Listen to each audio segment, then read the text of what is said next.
முகாம் ஓம் சாந்தி ரிட்ரீட் சென்டரில் இன்றைய நாள் மிகவும் மகிழ்ச்சிகரமான வரலாற்றில் எழுதப்பட வேண்டிய நாளாகும். ORCயின் 25ஆம் ஆண்டின் சில்வர் ஜூப்ளி துவக்க விழாவில் கலந்து கொள்வதற்காக பாரதத்தினுடைய துணை ஜனாதிபதி மரியாதைக்குரிய CP ராதாகிருஷ்ணன் அவர்கள் கலந்து கொண்டார்.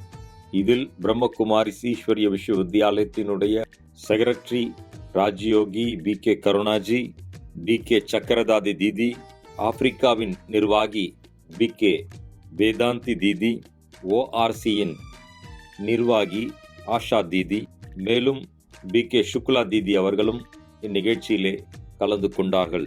ORC குடும்பம் மூலமாக சிறப்பான நல்வரவு அவருக்கு கொடுக்கப்பட்டது. இந்த நிகழ்ச்சியானது தீபம் ஏற்றுவதன் மூலமாக ஆரம்பமானது.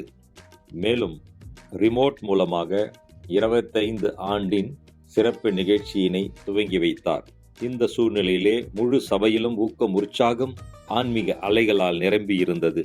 இந்த விழாவில் கலந்து கொள்வதற்காக தேசம் மற்றும் விதேசத்திலிருந்து அநேக சகோதர சகோதரிகள் வந்திருந்தார்கள்.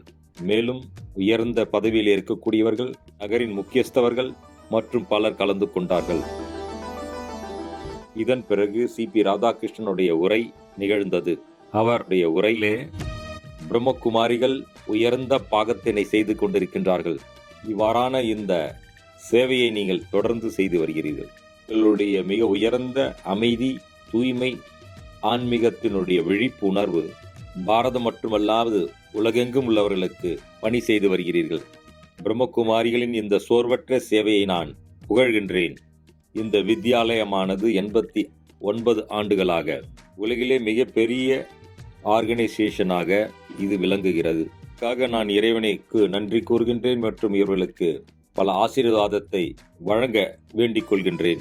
இந்த அமிர்த காலமாகிய இந்த நேரத்திலே நமது மரியாதைக்கும் உரிய பிரைம் மினிஸ்டர் அவர்கள் நரேந்திர மோடி அவர்கள் அவருடைய உயர்ந்த குறிக்கோளாகிய 2047ஆம் ஆண்டு பாரதம் பொருளாதாரத்திலே உலகிலே மிக உயர்ந்த நாடாக விளங்க வேண்டும் என்று அவருடைய கனவு இருக்கின்றது.